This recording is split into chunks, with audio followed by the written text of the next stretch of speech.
have a lot to talk about. Sure. Do. It's not.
Yes, sir. Sorry, I have to be long with this. Sorry. The rest of the game is that.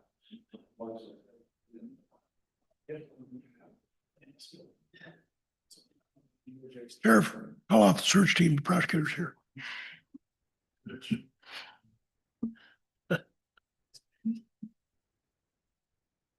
Okay, it being 10 o'clock, I will call to order the Tuesday, May 1st meeting of the Criminal Justice Committee.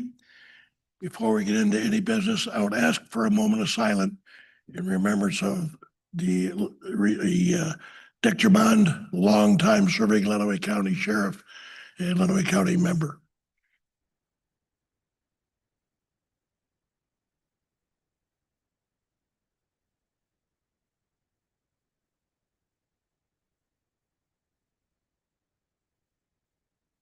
Thank you. Dick was a long time friend of mine and a mentor when I was police chief and he was sheriff. And I was just a kid and he was a little bit older. Okay.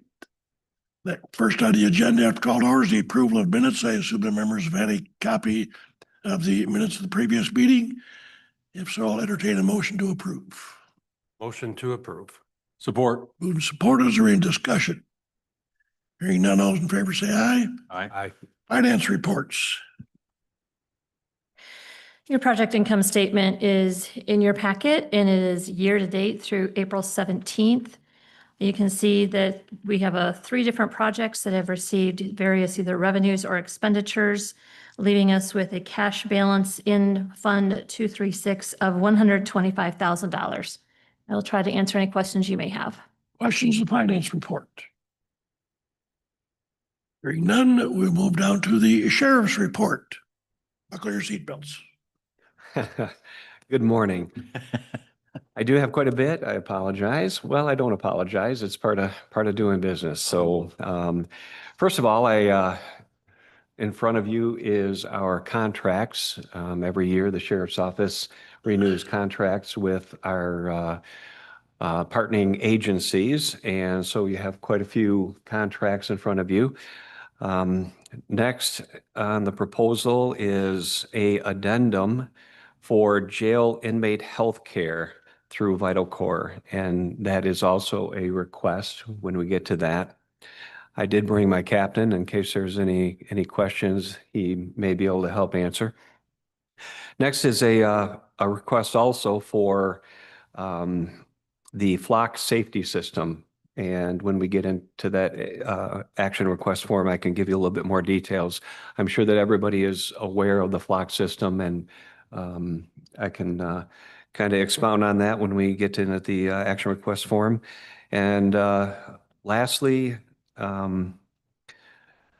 you also have a year-end report and kind of a looking ahead to the future report that I wanted to bring to the Criminal Justice Committee. And it's something that I asked my captain to put together. And so if you had a chance to see that, it has a lot of great information, things that we have done. And a lot of times we don't really get to, we're very busy. We don't get to take the time to look back and see all the accomplishments. And that's kind of what prompted this is we were looking back at everything that we have been able to accomplish over the last year. And then also looking forward to this year and the things that are on our agenda. So I hope you all had a chance to read that, and I'd take any questions on that.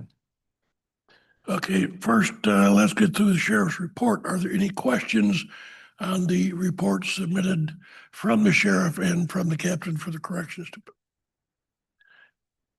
Commissioner Ungst, I almost called you Deputy Ungst. Yes, I did read that report from the captain, and that was a very nice job, and I want to compliment you for that. That it is really nice to see something like that.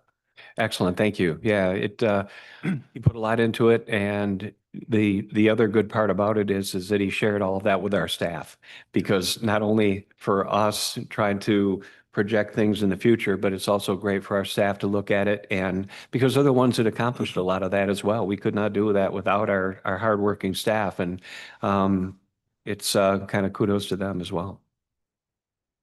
Mr. Van Dorn. Yeah, I would concur with Commissioner Ungst. There's a lot of good data in there, and I'm glad you're sharing it with the people because that's how we keep everyone happy, keeping everyone informed. So the $180,000 of revenue that's generated, I know from years back, we had a hard time collecting. So that's a pretty aggressive program. Is it covering a lot more than it used to cover, I'm sure?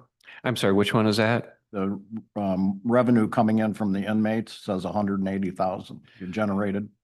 Yeah, so there is a lot to that as well, and you know we do our best to collect on that, and I know that we work with the prosecutor's office on collecting debts that are out there, but it's an ongoing struggle as well. I know that there's been some conversation about having maybe looking outside at other agencies that may want to house inmates with us as a way to kind of supplement some of those lesser inmates that we're getting. And I've actually working with my captain, and he's already started kind of looking into that as well. So Great. Further questions, comments? Thank you, Sheriff. Thank you, Captain. Very well done. All right, moving down, we have requests for the contracts. Let me ask, would the committee rather we take one vote to approve all the contracts, or would you like to do them individually? Mr. Chairman, I have no problem if we bundle them together. I don't have any problem with that either. That being the case, I will entertain a motion to approve law enforcement contracts with Deerfield Village and Macon Township, Madison Schools, Addison Village and Addison Schools, and Hidden Lake Gardens. Support. I need a motion first. I would make that motion, sir. Okay, I will support that it's motion. been moved and supported. Is there any discussion? Commissioner Van Dorn, do you have a question? So I take it we're reviewing those on a regular basis so that they're updated, so that we know that we're covering our costs, because in past history, that had become a problem sometime back before you, Sheriff, but I just want to make sure we're keeping track of that with the administration of the county to make sure that those numbers are covering all the costs. yes, matter of fact, that's probably why we have a little bit of a delay with these. The other ones did expire. We had to wait for those new costs to come in, and a lot of those new costs didn't come in until after February, when the tables changed. So that's why we're doing that, and we're also looking at, so how can we make sure that that doesn't happen in the future, that it doesn't expire before the new one comes into effect. It's just unfortunate, but that's how the numbers kind of lie. So that's why we're doing it now instead of back in January, is because we want to make sure we have accurate numbers, and we don't want to have to come back again before you and say, well, now we have updated numbers. Right. Glad you're keeping track of that. Thank you. Yes. Mr. Ungst. So I would assume probably that's why the school rates are a little different than the other rates, is because of vehicles involved. and more of an expense or? Kind of yes and no. The school is different than the other rates, just because the school is not an overtime basis. The school is, it's more or less a pass-through. Anytime we have like a school officer working, it's a little bit different. And I think is that kind of what we explained? Yes, so when all these contracts came in to our office before they come to you, as you know, we vet through all of them. And we did verify the hourly rates for each of the officers. You do have different levels of officers that are reporting, yes, school resource, the deputies. And some of them are at different pay grades and pay rates. So that's impacting the recovery for the cost involved for the county. So these have all been vetted through HR to make sure that where there's overtime, that those overtime rates have been calculated. And in some of these where vehicles are involved, as you've identified, we are trying to recover some of those costs too. So yeah, all of the costs have been vetted and the rates are appropriate for the contract. Also, I appreciate that the sheriff mentioned the expiration date because if you notice the dates on these contracts now will expire a little bit later in the year, which allows for all of the adjustments in county payroll to take effect. These contracts were previously terminating right during the middle of the transfer over of the year, which made it difficult to project what those rates were going to be when we have a COLA adjustment in January and potential pay grade adjustments in February as a result of our wage and compensation study. So the adjustment on the dates on these contracts will now make sure that the contracts are being carried through with the current rates. And to expound just a little bit more. So for example, Deerfield contract, when we have somebody sign up for Deerfield, we don't know who's going to sign up for that. So we can't say what exactly that rate will be. So that's why we have a set rate for that. We do know, however, who's going to be working both Addison and Madison because we have a SRO in those positions. So we can get more granular and have the exact amount there. So. Further questions, comments? Hearing none, we'll move to item F, addendum to. Oh, I'm sorry, we didn't have a vote, did we? Are there any more questions or comments? My mistake. Hearing none, all those in favor say aye. Aye. Oh, same sign, motion carries. Moving to item F, request for an addendum to prescription drug cap inmate health care. Actually, I was going to defer to, I think this is the one where the sheriff indicated he may have his captain talk about this. I think the captain did a marvelous job in some negotiations that had to take place. And I think that he would be the resident expert, if you will, on explaining this. So we went out to bid for our inmate healthcare in October of 23, and we went with VitalCore after the RFP process. During the RFP process, it's not uncommon to pull the contract of the existing vendor over and try to mirror what they had to offer. So that's kind of what happened in this situation. They pulled all the contract language over, and it turns out that our previous healthcare provider, which was WellPath, they had a $1,200 cap on pharmaceuticals. Well, I think everyone knows that that's one prescription, depending on what's wrong with someone in our jail, and was an oversight. And so having recognized that, VitalCore came to us a couple of months ago with a $149,000 bill. I was pretty taken back by it. I don't know whose oversight it was. Nevertheless, I got VitalCore to absorb that money. But moving forward, we do need to fix the amount of cap we do have on pharmaceuticals. We anticipate $150,000 cap would be sufficient. Year to date, we're at about 71,000. And that cap will be offset by another part of the contract, which is offsite appointments for inmates that need to go to The hospital, they have doctor's appointments, dentist appointments. We have an $80,000 cap on that. And we're tracking really well with that one at only being at about 9,000 year to date. Any money that we do not go over on the cap is given back. And we're just trying to do this so that we can budget accordingly instead of trying to pay bills along the way where we're not budgeted for that in the middle of a budget cycle. Questions of the captain? Commissioner Van Dorn? So net, what's the cost to the county?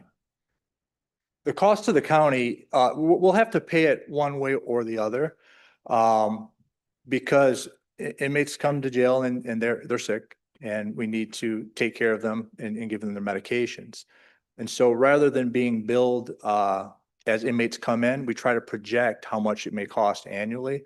So it's going to be $150,000 anyways. We're just trying to budget accordingly at the beginning of each year as opposed to guessing along the way.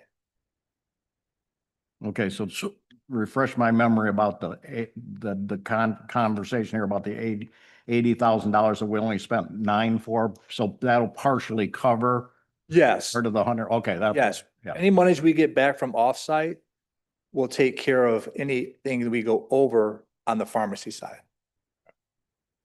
Thank you. And I got to also commend the captain for number one, catching this, and number two, negotiating with Vital Cord to reduce that cost. Yeah, they essentially about $100,000 they absorbed that to be a good partner. Right. Further questions, comments? Hearing none, I'll entertain a motion to recommend authorization to spend $150,000 to Personnel Ways and Means Committee. So moved. Support. It's moved and supported. Is there any discussion? Hearing none, those in favor say aye. Aye. Opposed, same sign. Motion carries. Thank you, Captain. Thank you. Item G, a request from the sheriff to purchase black camera hardware and software. Sheriff, you want to address it?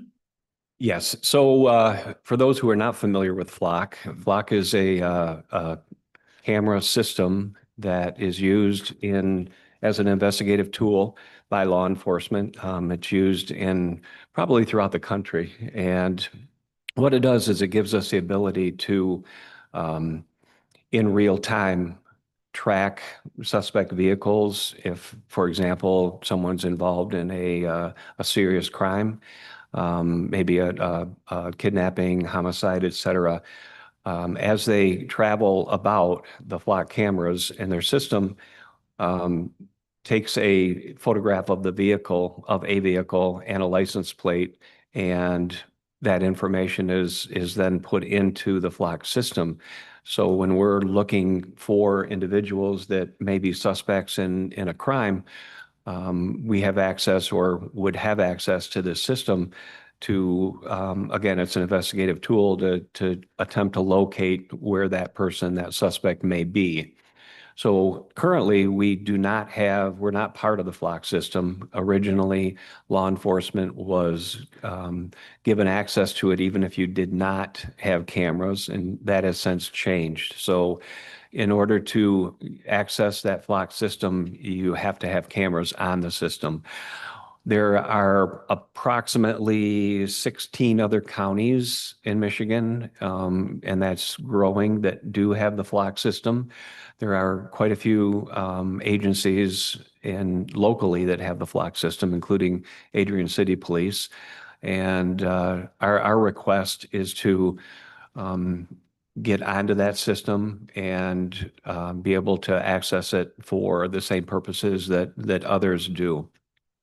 I got to tell you, so when the system came out a few years ago, as you know, I'm kind of a computer geek myself and a nerd when it comes to data and this kind of stuff.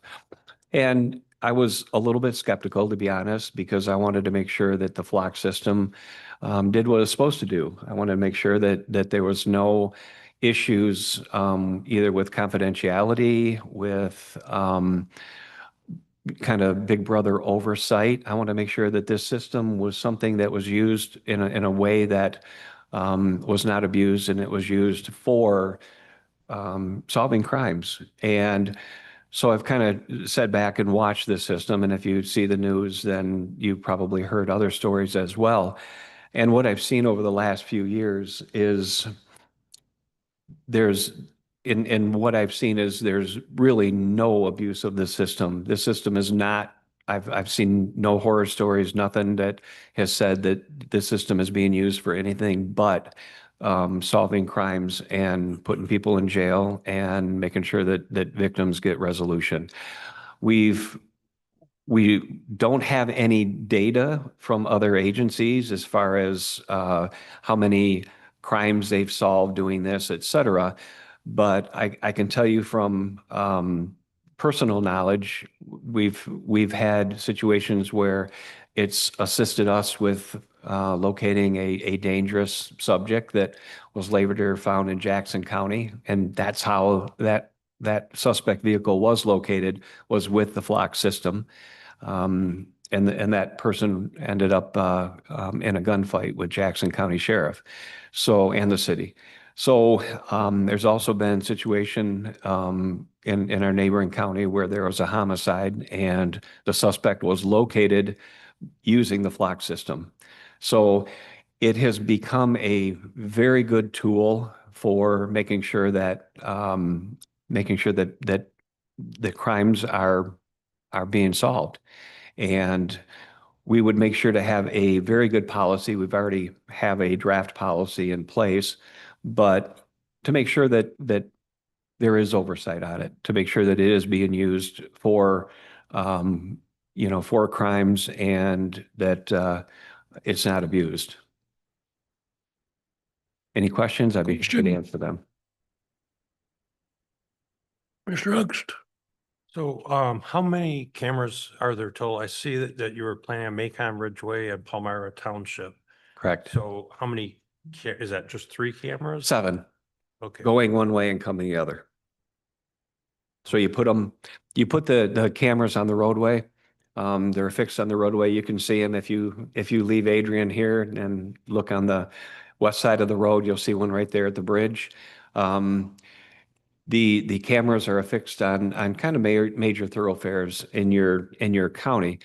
We have elected not to request to put them on any major roadways like US 12 and M50, 52, only because the process to do that is much more expensive and takes a lot longer because you have to have MDOT oversight with it.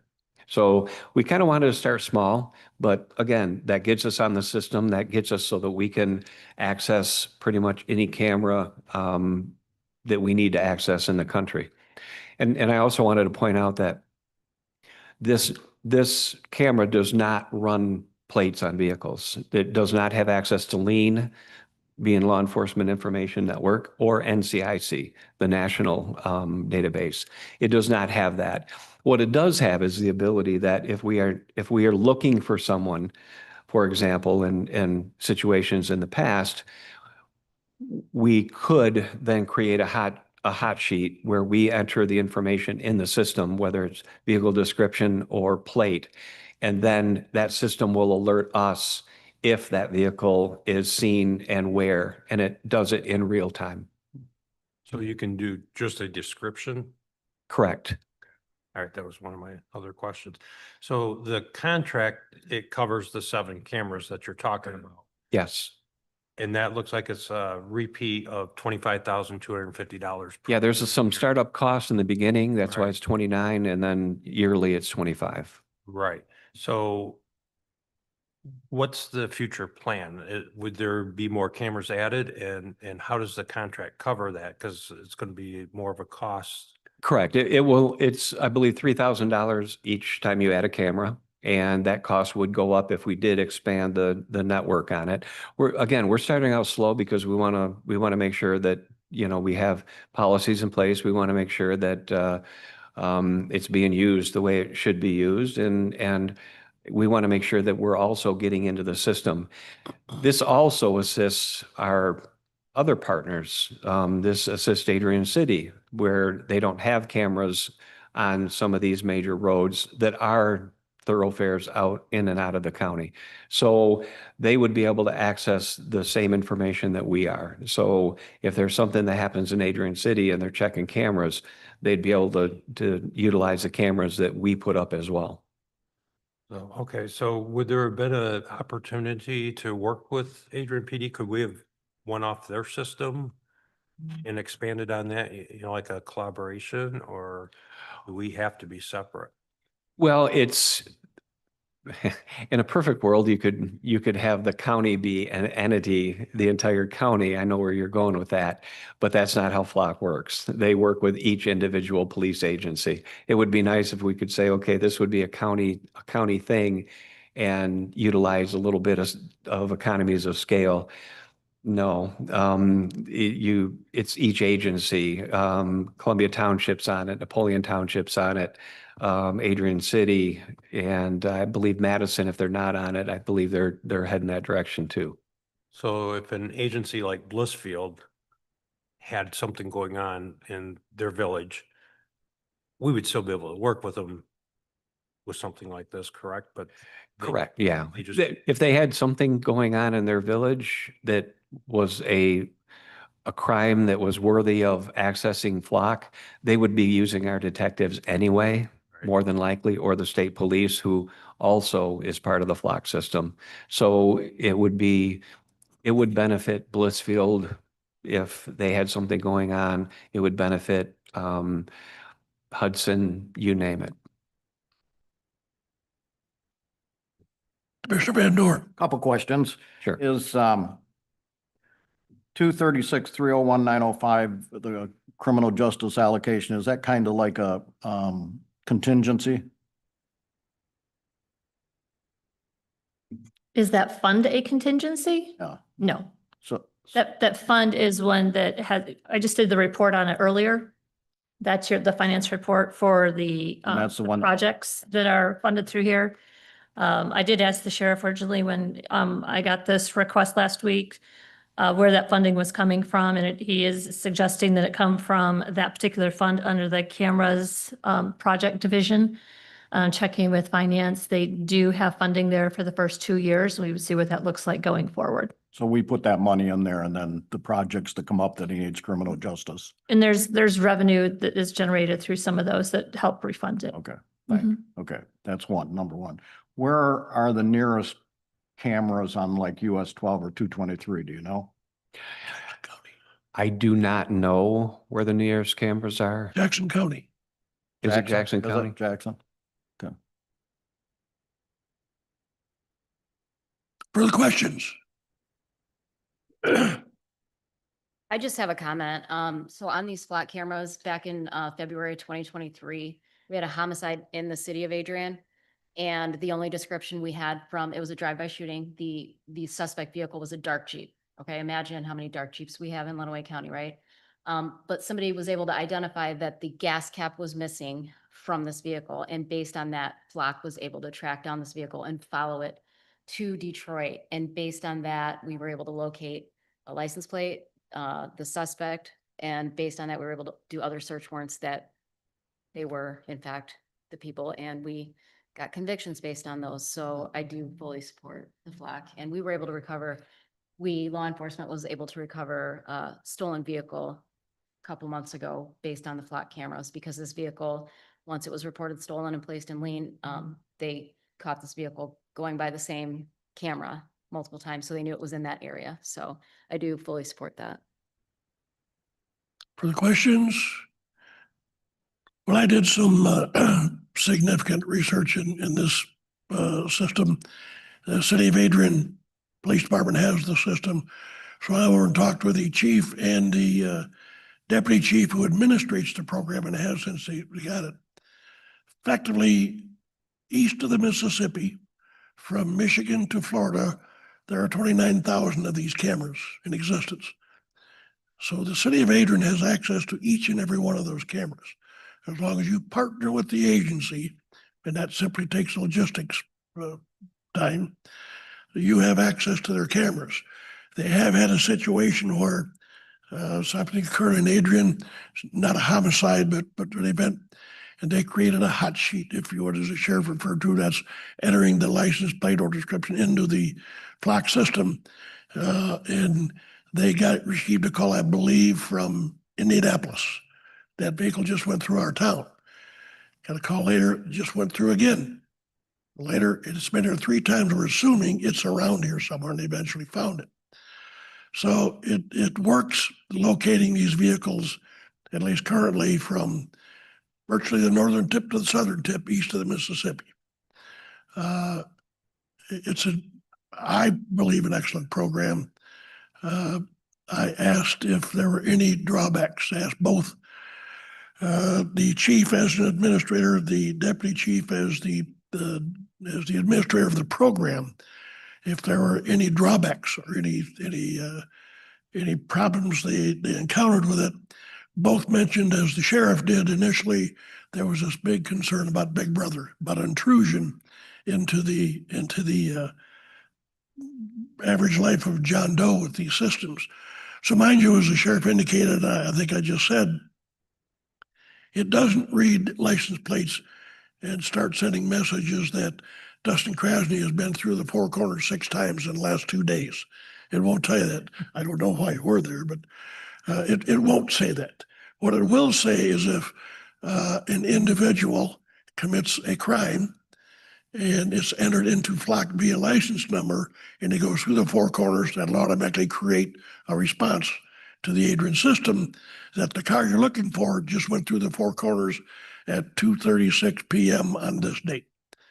And if it's seen again, it will create this thing. If it goes through in Tampa, Florida, it will get a response to Adrian. That car just went through such and such an address in Tampa, Florida at this time.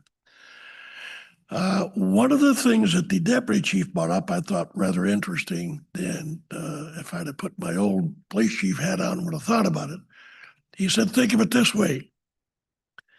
We have a police officer 24 hours a day, 7 days a week, that doesn't call in sick, that you don't have to pay a workman's comp for, that you don't have to pay a salary for, and you don't have any other issues with.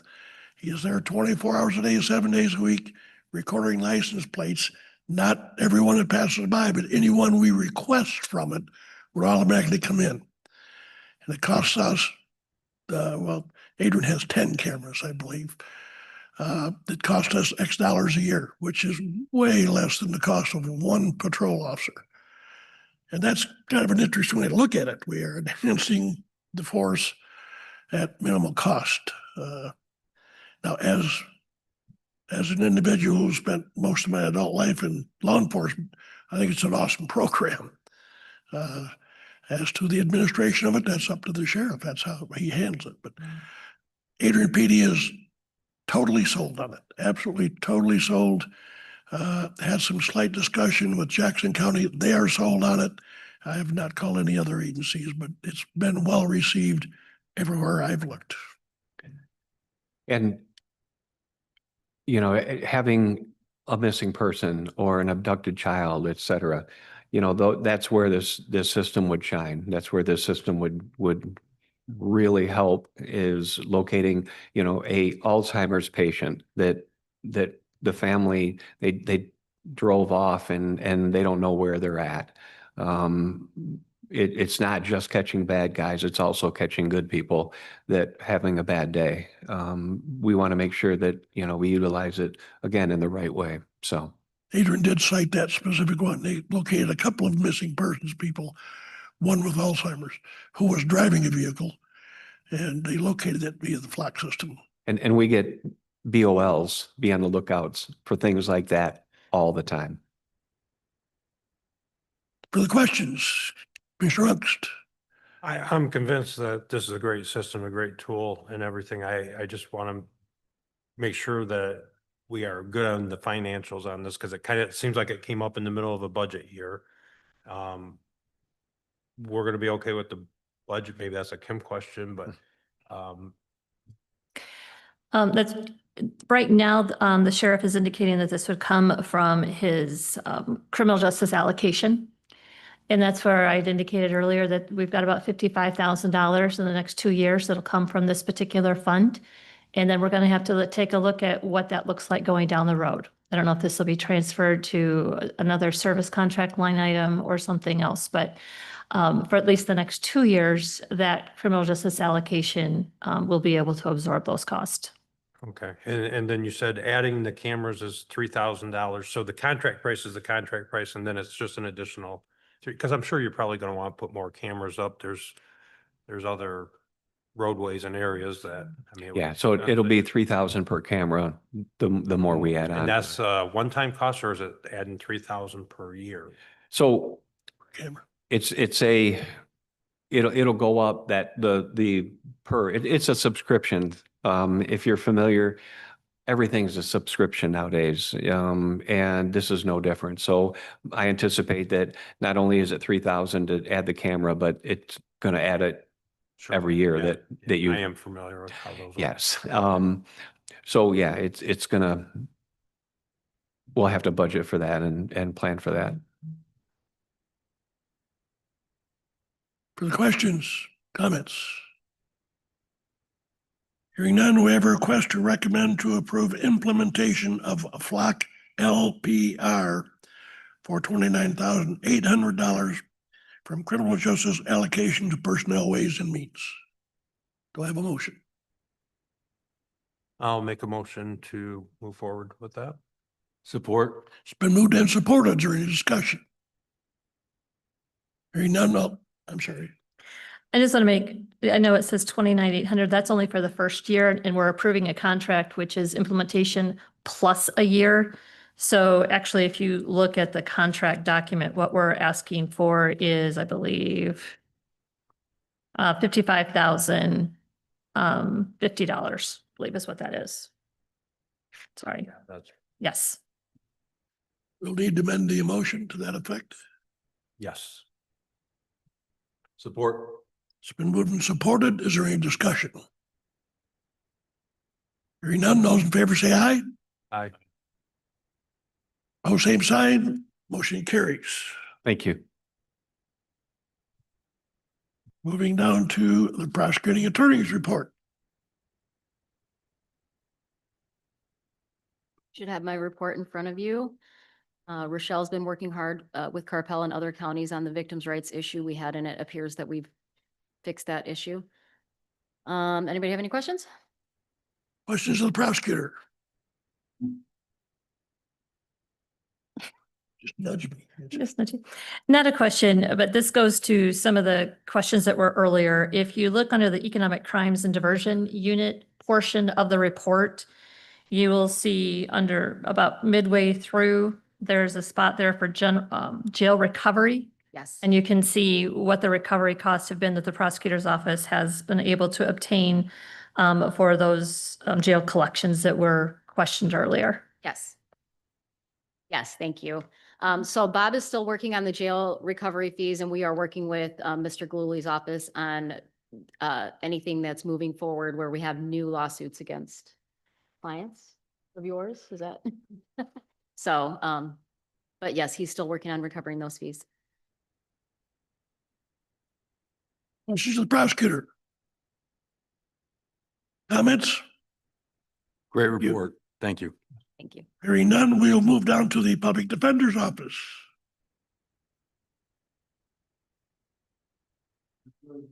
Your microphone on. Just push a button. Just in the middle. Nope, down, there right you there. There, oh, you just turned it off. There you go. Great.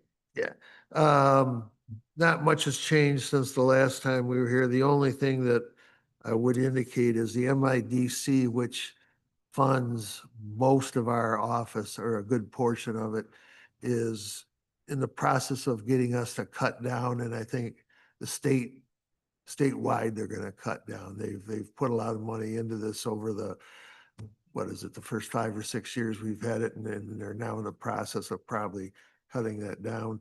It won't affect our personnel, but it will affect some of our other services that may be reduced a little.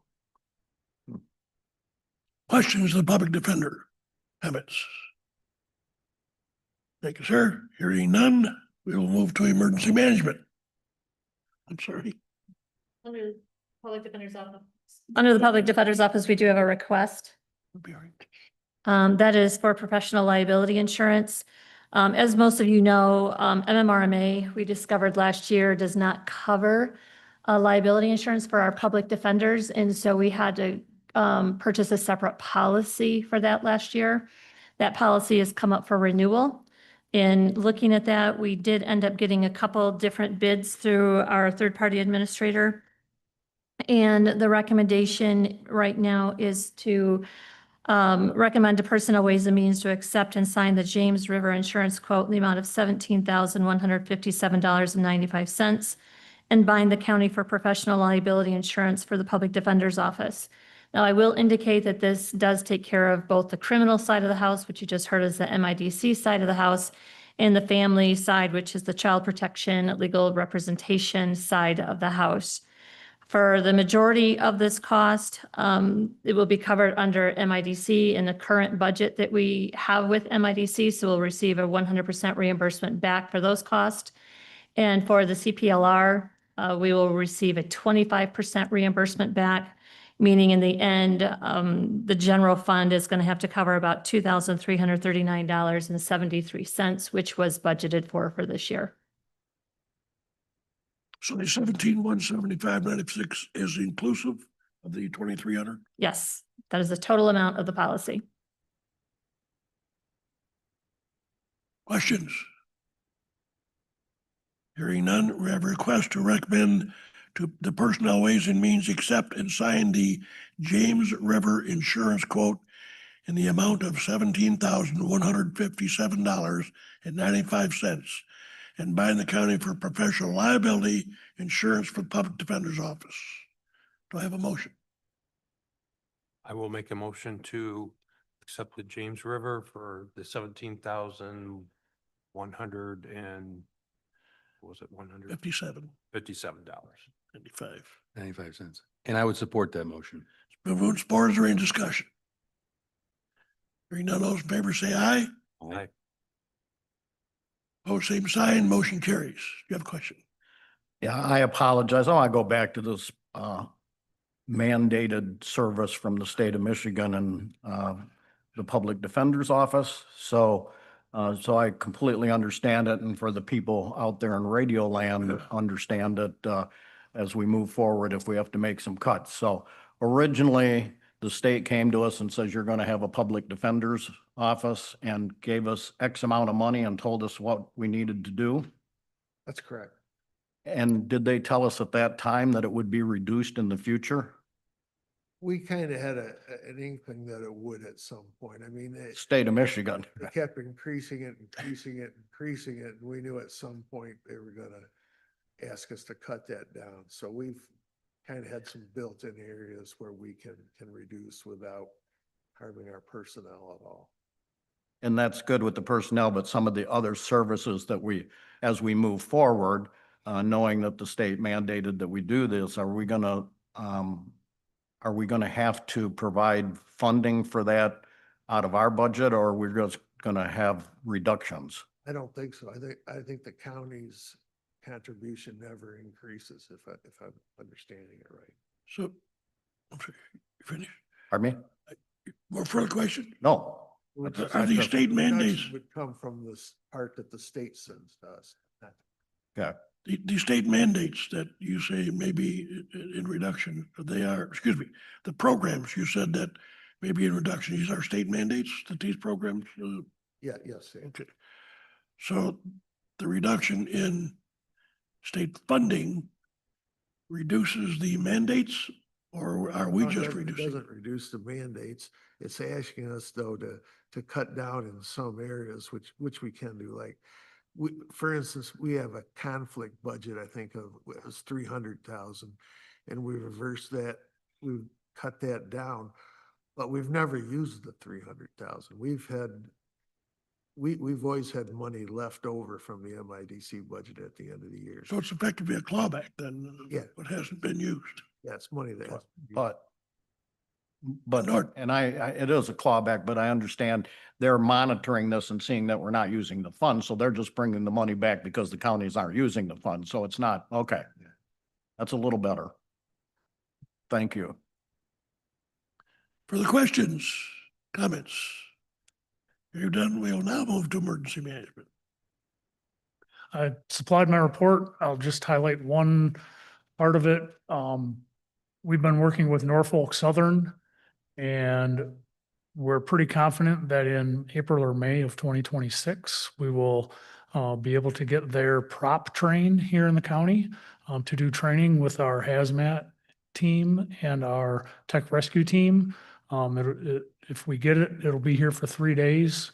So we'll be able to do 3 days of continuous training, not only with our county teams, but we'll open it up to other county teams like Jackson, who we have reciprocity with. Whenever one of our teams gets activated, they automatically get put on standby and vice versa, and as well as a couple other of our regional specialty teams to come and train. Questions of emergency management? And there's no cost for that other than, manpower and overtime to send people to it, but there's no cost from Norfolk Southern to bring that prop train into the county, into the county. Questions?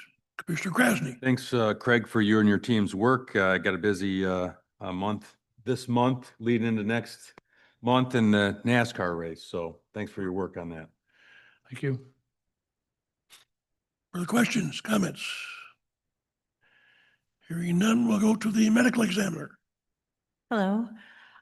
You'll see we submitted our March report for this month's meeting.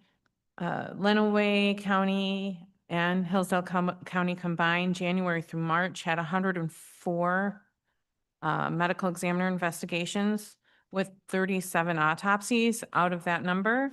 If you include Jackson in that amount, in the first 3 months of the year, we had 294 cases investigated and 91 autopsies. So we have been very, very busy. I think we've housed 103 decedents in our morgue. So we have been very busy. April has been a little bit kinder, but we always have a lot of work to do, including for Lenawee County 2 unclaimed bodies this last month. So in April, I went to, as well as my coworker in Jackson, Tim Black, went to a medical examiner admin meeting in Holt. It's a casual group of medical examiner administrators that get together ever so often when we can manage it. And we discuss issues. One of the things, for example, that we talked about this time is getting medical examiner investigators recognized officially as first responders.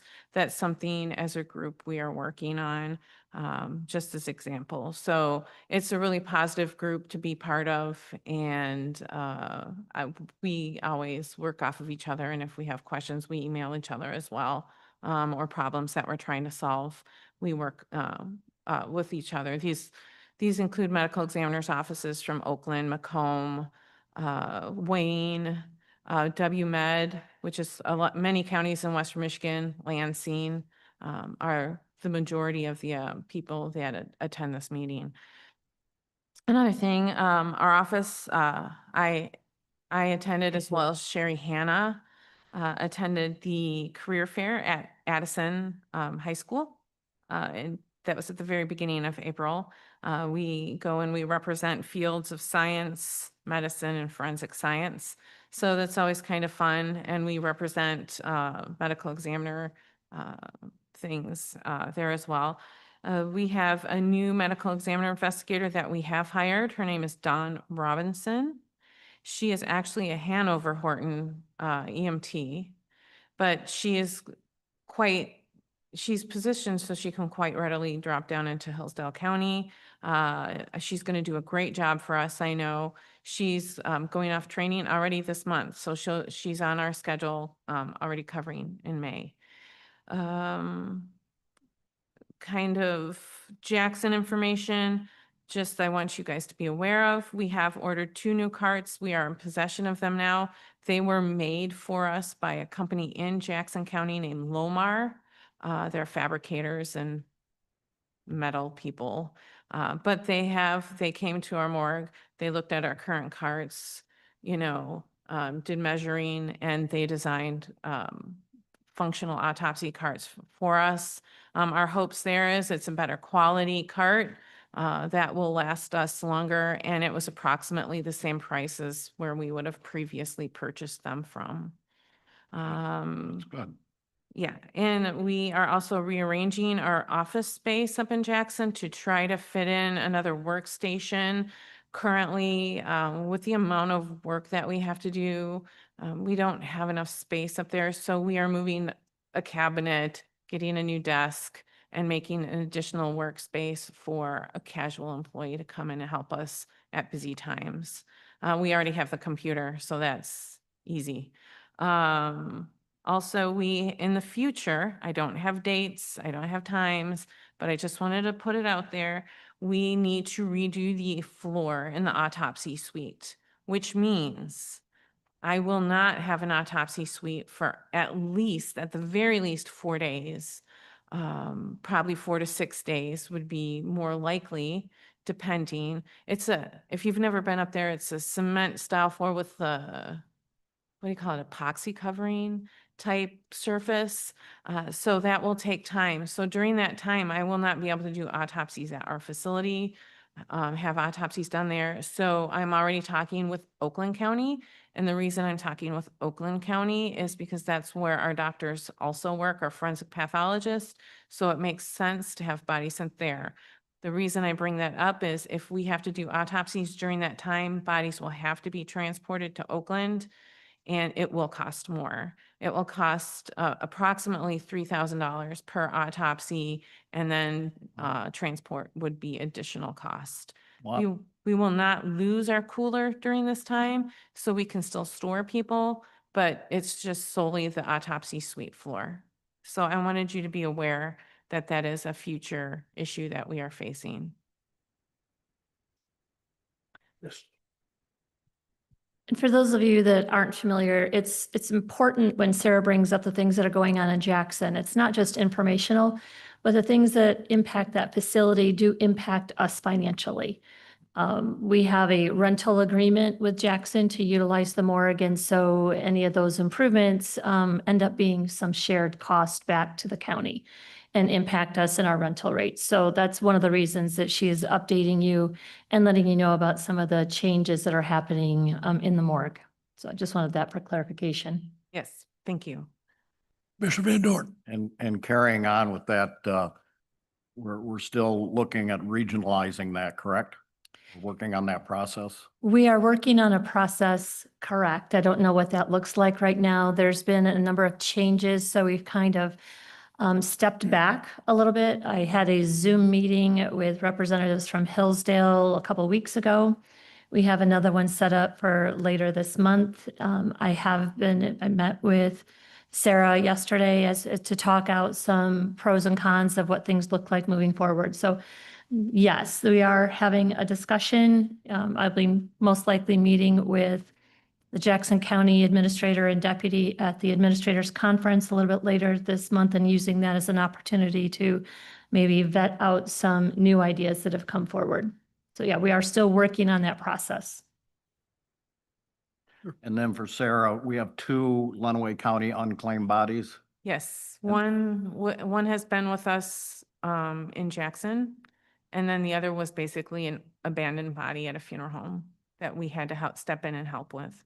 And so we're going through and looking at the unclaimed body policy that you sent us. We're going through the steps now to see Yes, what we we're. are. Okay, very good. Yep, and I'd actually like to talk about that with some of you all at a later point. Thank you.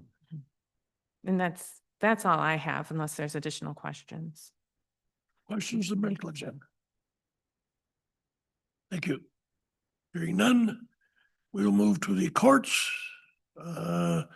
We have a request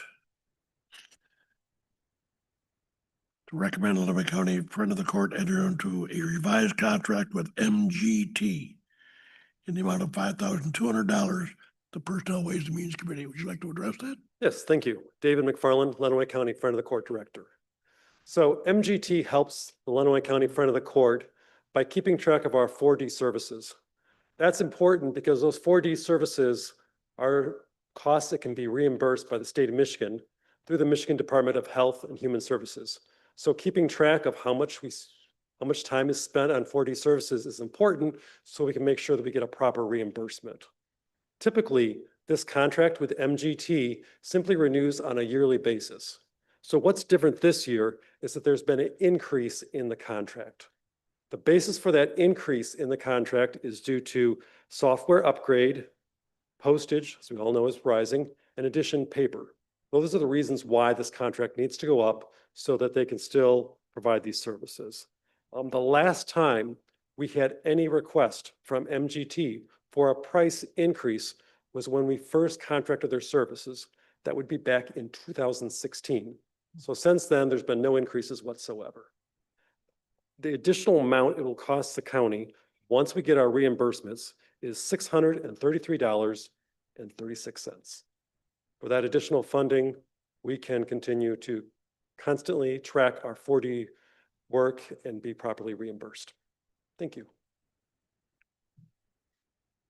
Questions, Mr. McFarland?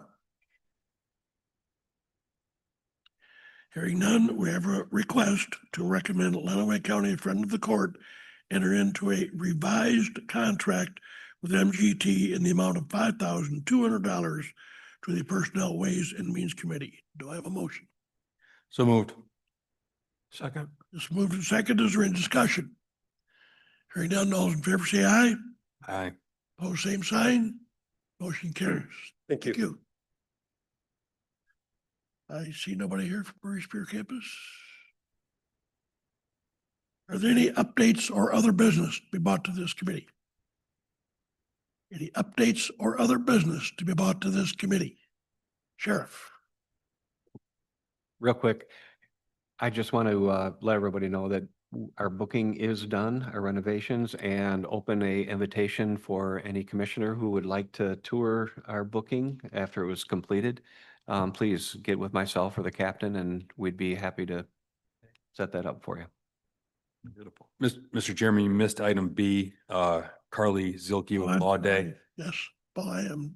No problem, sir. Even you rarely make a mistake. Not today. I'm sorry, go ahead. My apologies. No problem, no problem. I'm Carly Zilke. I'm Vice President of the Lenawee County Bar Association, and we just wanted to be here today to invite you all to our inaugural Law Day event, which will include the Liberty Bell Award Ceremony. That's being held in Judge Anslone's courtroom tomorrow, May 2nd at 11 a.m. The nominees this year were Jeanette Hennigan, Rudy Flores, and Jill Hicks. And there will be light refreshments after the ceremony, and it is open to the public as well. So hopefully we can see as many of you there as possible.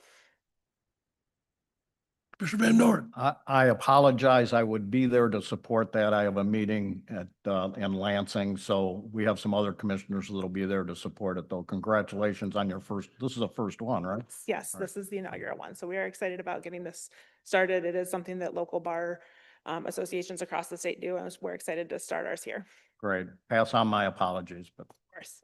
Thank you. I will also apologize. I may be able to be there a little late. I'll be attending a funeral of a police officer that died a short while ago. But hopefully I will be able to make some. Any other updates or other business? I'll just be very brief. So I forgot to add this because I got so wrapped up in the flat conversation, but I know last year, Mr. Collins, you probably remember when they ruled that 18-year-olds couldn't be sentenced to life without the possibility of parole, and we had to do resentencing. Recently, the Michigan Supreme Court has extended that to 19 and 20-year-olds. So we don't know what cases are going to be affected in Lenawee. So if you hear, we are looking into that right now to see if we have any cases that will be affected, but I just want you to be aware that that was extended to 19 and 20-year-olds. Wonderful. Also, just to remind, the law enforcement memorial is May 13th, 15th 15th. at 11 a.m. at Oakwood Cemetery.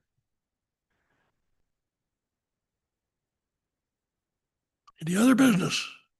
Updates? Hearing none, I'll entertain a motion. Is there any public comment? I'm sorry. Any public comment? Hearing none, I'll entertain a motion to adjourn. So moved. Second. Voting seconds or any discussion? Hearing none, those in favor say aye. Aye. Those same sign.